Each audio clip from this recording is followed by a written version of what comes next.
I'm going to move this.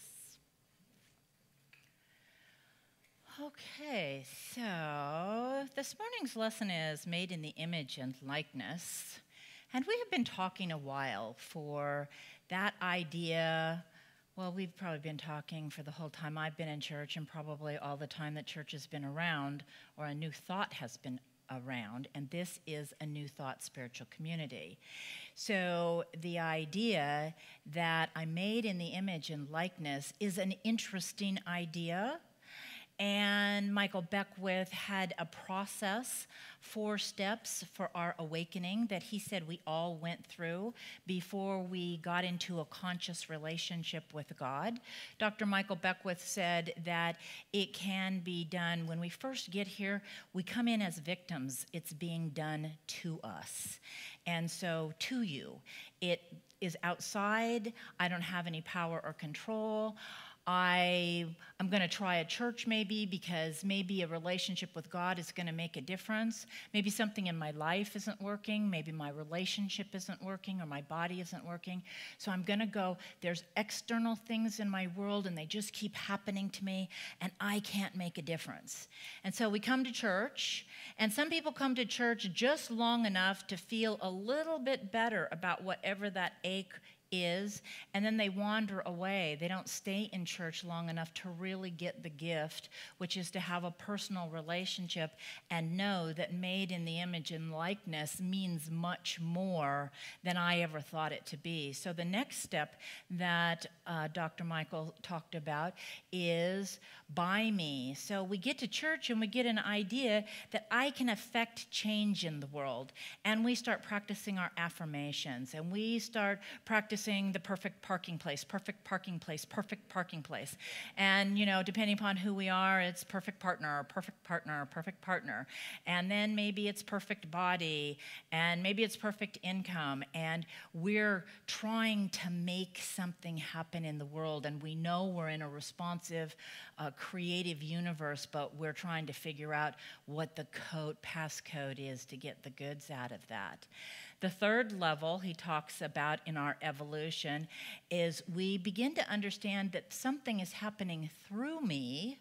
There's a higher power that is within me, and it can move through me. I just have to get out of my own way and align with that higher power and make that higher power go ease in alignment out and make my world. And many of us at that point have kind of an immature spirituality. We look at our spirituality and we say, well, I'll be in relationship with God as long as I get what I need. And if we evolve a little further than that, we begin to understand I'll be in relationship with God so that I can manage whatever shows up in my life. That God that I'm in relationship with is greater than I am and greater than any challenge that I face. I just have to figure out, do I need to meditate for 10 minutes every morning? Do I need to remember my gratitudes every night before I go to bed? Do I need to say my Hail Marys or whatever it is that's going to align me with that higher power that then is going to come through me? And Michael says, and then there's a 4th step of our spiritual evolution, and it is as me. So to me, by me, through me, as me. It is me. Now, if I talk about partnering with a higher idea, I actually can separate myself from that higher idea. I can give all those powers to the divine and say that made in the image and likeness, who's who? Now, if I'm made in the image and likeness of God, then I really only have what is my experience, what I'm in relationship with, and I can project that onto God. So I spent my time serving God as the woman because I'm a woman. And so I couldn't go from God the man to God the universal power and presence without passing through God the woman. So, but that was a limitation too. In a New Thought church, we believe in new thoughts, And new thoughts are in direct relationship to the old thoughts that had us in relationship with an old idea of what God is. And in that old idea of what God is, I made God in my image and likeness, so he was judgmental, he was critical, he was keeping tabs on you, and depending upon how you did would depend upon what you would get in life. Never mind that heaven and hell are everyday realities that affect us with the way we manage our experience. We got to be distracted by what's going to happen in the afterlife instead of paying attention to what is happening right now. Jesus was this master teacher who didn't ever say, I'm the exception. He said, I'm an example. Follow me. If he had said, I'm an exception, you wouldn't ever have to worry about any part of it because you can't be, in that teaching, the only Son of God. Now, we interpret only God could create you out of itself. Now, the chances of this universe not having a designer. There is a design. There is a pattern, there is harmony at a greater level that's working itself out here. The chances of this design not having a designer are the same chance as if a random factory blew up and a PC computer was the result. That has the same chance as that there's no designer here. If we believe in a designer, and that designer made us in its image and likeness, then somewhere in my being, because I believe in an infinite God that is not judgmental, somewhere in my being is a place where I can find unconditional love and acceptance. Somewhere in my being is a place where I can find peace that passes all the things that happen to me in a day. It's not peace as a result of having a God that gives me everything I think I need to have in order to be okay. It's peace that I bring to the party because I'm made in the image and likeness of God, and in the center of my being, that peace already exists, and all I have to do is take the 18-inch journey from here to take a breath. None of ourselves can't try, don't try not breathing for the next minute, and let me know how that works, because you're so powerful, you're so in charge, you're so in control of your life. Just manage your breath for 1 second, for 1 minute. You can do it for a second, but you can't do it. And it takes 3 breaths to accomplish 10 seconds, and most of us cannot hold a thought for 3 breaths for 10 seconds. Watch yourself. And just take yourself back. 3 breaths. So, 3 breaths. I'm one with God. I'm one with God. I wonder what I'm going to eat for lunch. Okay, start over again because you didn't make it for 3 breaths. I'm one with God. I wonder what the kids are going to bring. Oops, got to start over again. Okay, I'm one with God. I'm one with God. I'm hungry. We think approximately 65 to 70,000 thoughts a day. Average person, 65 to 70,000 thoughts a day. 90 to 95% of those thoughts are reruns of thoughts that you've had before. You're in a new thought church. We believe in new thought. Now, you've noticed that the chairs have moved around in here a couple of times. I took a class in college. Dr. McCafferty. I don't remember a lot of my professors' names. And this has to be in 1971. I remember Dr. McCafferty's name. Now, I don't remember, I took a lot of classes from Dr. McCafferty, and I remembered that I went to his meditation class, and he taught odd things, if you ask me. He taught psychology, and he also taught religion. Now, Then I kind of had the idea, how can you teach those two subjects? However, religious science is based on the idea of spiritual psychology. So we actually are looking for the health and vitality of our spirituality that makes a difference in our philosophy of life. We're looking for practical applications. So Dr. McCafferty, I can see the room. I can see Dr. McCafferty at the front of the room. Only this one class. And I went in, he sat down, it was a theater, and I sat down the same place I always sat down. He was there before class started, and he waited until everybody was in their seat. And after everybody was in their seat and he had his papers neatly arranged, he said, "Would you please pick up all of your things and find another seat?" Everybody goes, "Oh, pick up all your stuff," okay? We get to another, what is this? He's wasting time. He says, "Take out your journal." So we took out our journals. He said, "Now, just write down how much resistance you had about moving to another seat." He'd already said our journals were our business and he was never going to collect them. So I had a couple of things. I gave a piece of my mind in my journal about Dr. McCafferty wasting time and moving us all to a different seat. After we'd had about 5 or 10 minutes, now we're like 20 minutes into the class and we've all written our thing, he says, "Move back to your original seat." Oh, at this point, people are growling and snarling at each other. And we all move back to our seats. And he says, "Take out your journal. Now, right where that resistance is showing up in your life, because that's your resistance to life when it asks you something as simple as pick up your things and move to another seat." I don't remember any other class he taught. I remember him standing clearly there speaking that idea.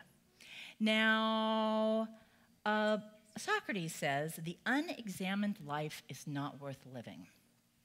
I have a whole bunch of those, actually, because I just thought these were so cool. So I brought you some words of wisdom from people around the world.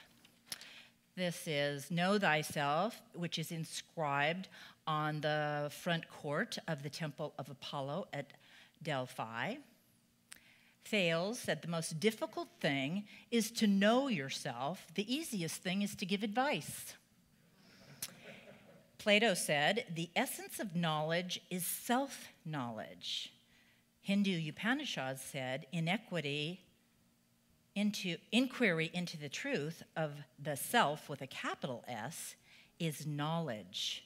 Now, there's a difference between the capital S self and the lowercase self.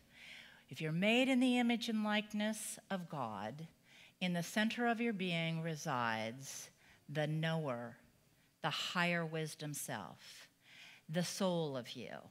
There's a lot written about the soul being the intercedent between the body and the spirit. The spirit is perfect. The body is challenged with human experiences, and the soul makes that dance between. There's no place to grab a hold of the soul. The soul makes that dance between that perfected self and our human self. So if I'm made in the image and likeness of God, it's up to me to go to that self within that is a lowercase self, to rise up to that higher case self which knows the infinite. And that connection is the connection that will provide me with the peace that passes my experiences. That connection will provide me with unconditional love, with compassion, with forgiveness. Forgiveness is not saying I accept what another person did. Forgiveness is saying I accept all people have been made in the image and likeness of God. If they miss the mark, they have their karma and their consciousness and their consequences to deal with that. That is not my business. Did I miss the mark when another person missed the mark? And so often we find that when another person misses the mark, that gives us permission to leave the mark and to go down the path taking on the responsibilities that really belong to the Godhead, where we are going to extract a punishment, where we are going to wish ill on another, where we are going to get even, or where we are going to return exactly as good as we get. However, if we get really negative, we have terrible negative experiences. If we get really positive and begin to learn the lesson, and no matter what happens, Sharon's story was amazing. Not that often am I doing something that's connected to the destruction that is a result. More often, I'm so unconscious when I'm doing something like you were doing on the phone that I don't notice until it's done, and then it's hard to make the relationship between I brought it on myself or it was done to me. So that very beginning thinking when we first find our way to church is victim thinking. There's something out there and it's done to me, and I'm separate from it, and I'm powerless, and I can't do anything myself. Okay, Rumi says, who am I in the midst of all this thought traffic? Oscar Wilde says, over the portal of the new world, be thyself shall be written. Not know thyself. Be thyself. Deepak Chopra says, who am I is the only question worth asking and the only one never answered. Chaucer, who is the father of English literature, in the Canterbury Tales says, the remedy for pride is humility or self-knowledge. And Muhammad said, whoever knows himself knows God. So in class, I asked everybody a couple of weeks ago, so what's your life purpose? And they went around the room, and everybody had significant life purposes. Now, I know for me that there are certain questions that people ask me that put me into abject fear. When people say, what's your vision? I usually go, and I have to remind myself, breathe, take a breath. When somebody said, for years, I was a housewife, so when they would say, what do you do for a living? I would just wish the floor would open up and I would fall in and close up. Little did I know that when I was so proud of a profession and a career that I deeply, deeply love, that I still, whenever anybody says, what do you do for a living? I think, oh, don't ask me that. Because as soon as you say I'm a minister, they walk away. They're done with you, okay? Sometimes they say, I don't believe in God. And when you hear their stories about why they don't believe in God, it opens your heart. How can you possibly not have compassion for the family whose little girl was playing in the front yard and slipped over into the neighbor's yard, and he had run electrical wires through his yard to keep animals off, but he hadn't put it through the right circuit. It was directly in to the voltage, and the little kid gets electrocuted, and the parents say, I don't believe in God. Who wants to argue with that? But I don't believe in that God. I don't believe in the God that is made in my image and likeness. I believe in the God that made me in its image and likeness. I believe that I have a place in my center, in the center of my being, where I can forgive, where I can let go, where I can accept, where I can understand that God is so much greater than I am. So that particular family's granddaughter was born on the birthday of the little girl that they had lost. And so while Ella came through, and their second daughter never knew her older sister. They had a second daughter after they lost the first one. And wow, I get goosebumps. That's the God I believe in, that could call that baby into this world on the day of her aunt's birthday, so that that parent, that whole family, could have that goosebump feeling of maybe there's something bigger going on here, but I really think it should take care of my every want, need, and desire. When we move into that graciousness of expandedness, we step out of our smallness. Some of us can even step out of our negativity. Dr.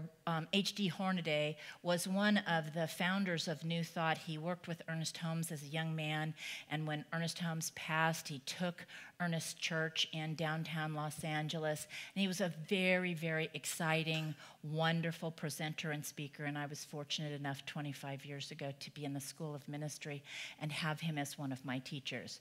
One of the stories that he tells is about a man, and he's passed a long time ago. One of the stories he told was about a man who called his office one day and said, "My wife says I'm horribly negative and that I should come and see the minister of our church. Would you please call her and tell her that I came to see you?" Dr. Hornaday said, "No. Come on down for about 45 minutes, and then I'll consider calling."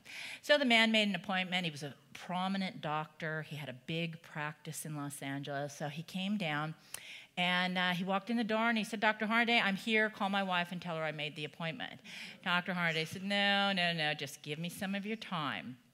So after he listened about how hard his business was and how all of his staff quit all the time and how nothing ever worked right and how at the end of the day his wife always wanted to come home and be cheerful and he just wasn't, Dr. Hornaday said, "So how often do you hand out prescriptions?"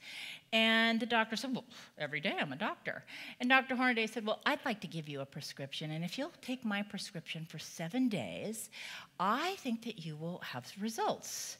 And the man said, "Well, what is it? You prescribe things?" And Dr. Hornaday pulled out the bottom drawer of his desk and pulled out a dried sack of lima beans and plopped them up and a jar. He said, "You take this jar and these lima beans to your office. Don't take it home. You don't have to get into a fight with your wife about what she's concerned about. Take them home, take them to the work, and ask your staff if every time they hear you say something negative, they get to drop a bean in the jar." And the doctor says, "Well, they're not going to get all those beans in that jar in a week." Dr. Hornaday said, "Well, just see. 7 days, I think you'll have a different perspective on knowing yourself." So that's like on a Saturday. Monday, late afternoon, Dr. Hornaday's phone rings. It's the doctor. He says, "The jar is full of beans." I had no idea. Now, in our class, most of the people said, "I'm here to serve. I'm here to love. I'm here to help and make people." And they had this really wanting to share their gift out into the world. Unfortunately, the purpose I've been called to this planet for is to know myself. It's to really know myself. It's to know when I make the mark and when I miss the mark. And it's to practice internal forgiveness. It's to know that really this journey, and I read some stuff that began to talk about the next phase of the journey, and different teachings have different ideas about what's going to happen next. And this is a truth teaching where we've taken the truth from the top of all major religions in the world. We've amalgamated them in a way that they make sense to us and they support us. And those truths in different teachings look like they have different ideas about afterlife, each one of them. And so what Ernest said was pick whichever one suits you. So the one that I always like is that I somehow slip into oblivion and keep on heading towards the light. That's the one I like the best. And I read that I'm going to take my soul with me and I'm going to continue to experience and I'm going to know. And it's like, oh, then you mean the things I haven't resolved here, I'm still going to take on the other side? It's like, oh, that doesn't sound so good. Okay, know thyself. I don't know that everybody's really curious about themselves. I don't know that everybody truly understands that every thought that I seed returns like unto itself. So when I didn't hate it, my attention was on the hating part of it, and it was hard to get from not hating it to actually loving it. And that's just my journey. Your journey is whatever is in front of you, that God has created you uniquely on purpose out of itself to know yourself and be a beneficial presence in the world. When we say to ourselves, what would the highest idea do here? What would God do here? If I'm partnered, I might say, well, what I would do here is I'd get mad. What would my higher power do here? Let me go to meditation and check it out. My higher power says, oh, I need to be loving, accepting, and forgiving. Okay, I guess I'll follow that guidance. Instead of living with the breath opening and practicing breathing consciously. You can't breathe yourself. The higher power is breathing you. In every single moment, you have available to you with the breath a connect. That connect imparts wisdom. It shows you how to celebrate your body temple, how to nurture and care for it, how to exercise it, how to eat right, what not to put in it, what to put in it. That higher power, that breath, that connect, guides you, is you, comes through you to love and nurture the people that are uniquely yours in your family and the people that are uniquely irritating to you in your workplace or wherever it is that you go, so that you can have the experience of letting go of a resentment and practicing the love of God here now. That power will show you how to be creative in the world. It will just come to you in the ways that your hands, whether it's stitching, whether it's cooking, whether it's art or singing, whatever it is, when you open your heart doors, that higher power begins to sing you, and you are blessed in the process. It already knows who you are. It didn't make an explosion in the Midwest in a factory that you are the result of.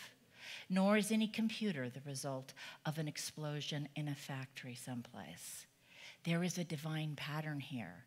It's a pattern for good. It's a pattern for God. It's a pattern for love and wisdom. It's a pattern of oneness. Every breath that we remember, the Quran does not say that Adam sinned. It said Adam forgot. And the moment he forgot, he began functioning independent of the truth of who he was. It also says for us to remember is the spiritual practice. To remember, we go with God, we are made of God, God has blessed us and is with us always. God bless you for choosing church.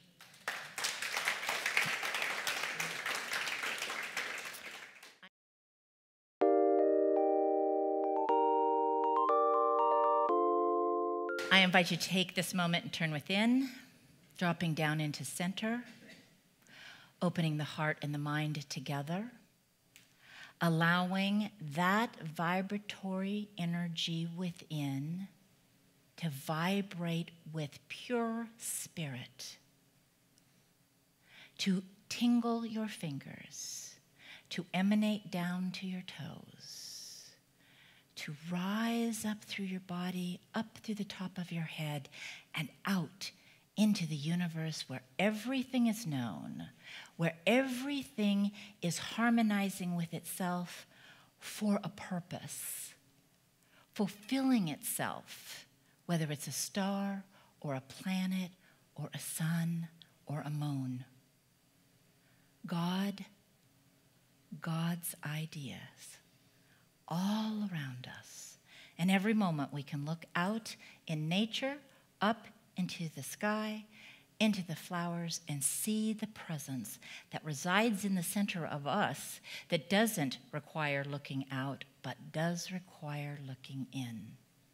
As we take that breath, let us take it all the way down into our bellies and remember God is, I am, as we exhale. Inhaling God is, exhaling, I am. And one more time, inhaling, God is, and exhaling, I am. The truth, made in the image and likeness of God. Before me today is a multitude of opportunities to practice being at peace, being in loving kindness, being compassionate to others, seeing the beauty all around us, and celebrating. Thank you, God, for this day. Thank you, God, for this lesson. Thank you, God, for each of you. And so I let go, knowing that it's good all the time, and I let it be. And so it is. Amen.